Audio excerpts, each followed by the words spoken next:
Welcome to Chess with Link. Today we're talking about quiet moves. A quiet move is a move on the chessboard that does not immediately seem like it's threatening. It doesn't look like we're attacking. It doesn't look like we are shoring up a particular weakness, and we're definitely not putting our opponent in check. But we're not making a random move either. We are still planning ahead, and we're trying to set something up that will be much better for us in the future. Let's look at a few examples from the puzzles database over here on Lichess. In this particular endgame puzzle, we are a mere 2 turns from promoting a pawn.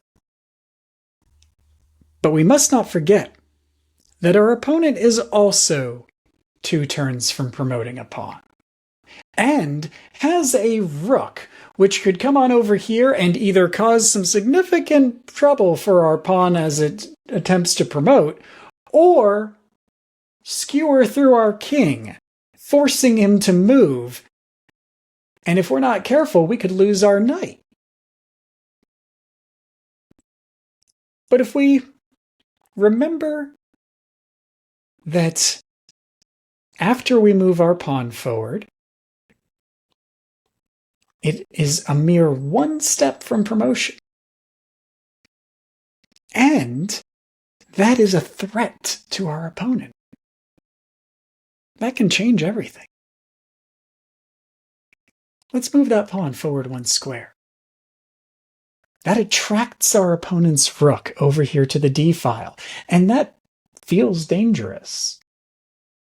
Because after all, if we promote, they can capture, and sure, we can capture back, but then they are only 2 squares away from promoting. And then they'll have a queen, and we'll be left with just a knight and 2 pawns. That's risky. So why would we nudge that d-pawn forward? Think about our knight. That knight is honestly fairly, I wouldn't say useless, but underpowered here in the endgame. Our opponent has a rook which can move much farther than the knight, and remember that you can't win with just that king and the knight. We've got to promote a pawn. So what are we going to do? Have you found it yet? If we move that knight to d5, not only does that solve the puzzle, but it gives us a powerful visual. The knight, which we don't really worry about too much anyway, is blocking the rook's line of effect. So now we can move our pawn forward and safely promote. And we win the race. And now, even if our opponent tries to protect their pawns, we will almost certainly get one of them and definitely keep them from promoting them. And what about the knight? What if our opponent does take the knight? We have a queen and a king guarding it. And with that queen, we don't need the knight. Let's take a look at another puzzle. This puzzle asks us similar questions about endgame. But we don't have any rooks or knights to complicate the situation. We're just thinking about how fast can we get a pawn to the end of the board, and which pieces in this particular configuration of pawns and kings are actually a threat to us. Notice that the E file we can mostly ignore. Sure, if we nudge our d-pawn forward, the e-pawn could capture, but our opponent, they're not really worried about that, because then their king can easily keep us from promoting. That e-pawn is stuck.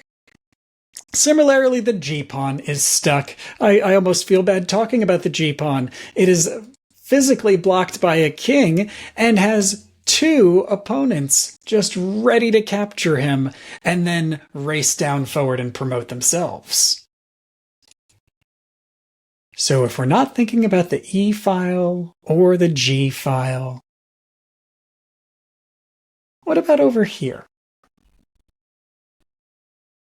This B pawn that our opponent has just pushed forward is 2 squares from promotion. And if we fully commit to trying to stop it, we could. But then, in the time that we spend chasing that pawn, our opponent will be able to use their king and their H-file pawns to promote. We will definitely lose our G-pawn. So how can we make a more subtle move? A move that slows our opponent's thought process, perhaps, that makes them have to count squares and think cautiously. If we push our pawn to a5, now our opponent has to dither a little bit. They have to think, all right, am I going to fully commit to going after that g7 pawn and shepherding? Or am I going to try and get down here and take the d pawn so I can then get the e pawn? Plus, they might want their king to be involved in any sort of attack that this promoted pawn brings to the table. They definitely don't want to step forward one more square because then we can just step over and capture.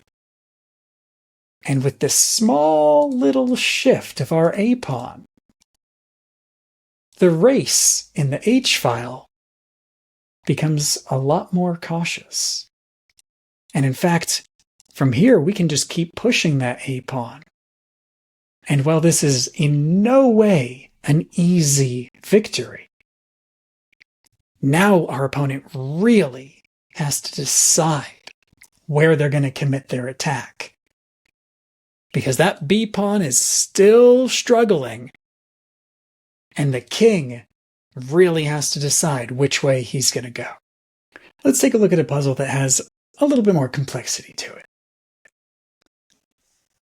We've got bishops, rooks, and queens to think about now. And it's really easy to notice that our rook is in danger.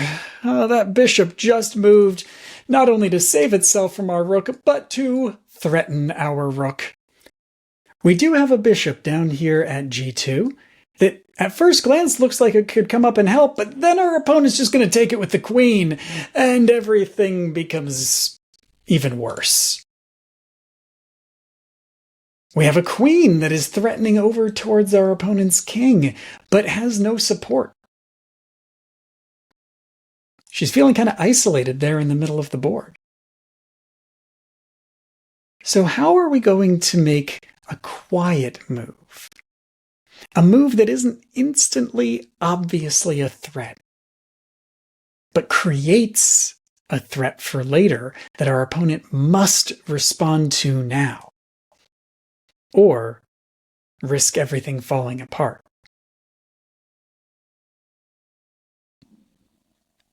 We have another bishop, and it's a dark square bishop, and our queen is on dark squares.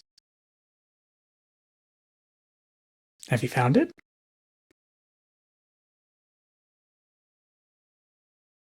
If we put our bishop to h6, that allows us to threaten a diagonal fully around the king. And we are threatening checkmate if we bring our queen to g7. So now our opponent must respond to that move. In this case, by interposing the queen. Well, with that queen now blocking our path, where do we want to go next? We could capture the queen, but she does have a defender.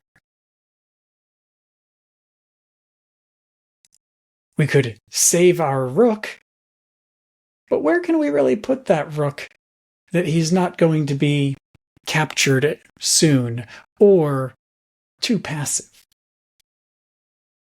Now we're going to go ahead and we'll capture the queen.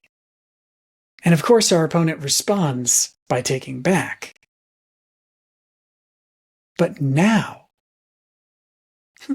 the terrain of the board is completely different, especially because we attracted the queen off of e8, making it safe for us to capture that pesky bishop that's been sitting there at c6, distracting us since the beginning of the puzzle. It's a lot of moving parts. It's a lot of pieces interacting with each other. But the whole goal was not to get a check, but to set up a way to save our rook and to simplify the board by trading away our queens. And while this game is far from over, especially since our opponent has 2 rooks to us only having 1, us having both of our bishops remaining is a tremendous advantage at this point in the game. And even that single rook is set up to allow some rather frustrating moves against our opponent soon.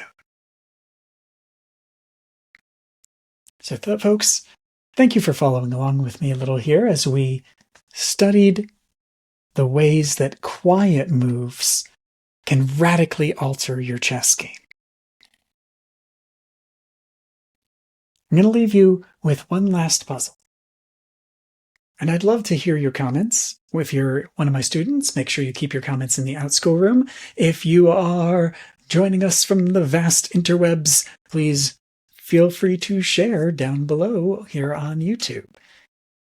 I'd love to know how you thought through those previous puzzles, or the way that you analyze the one that we've got on screen now.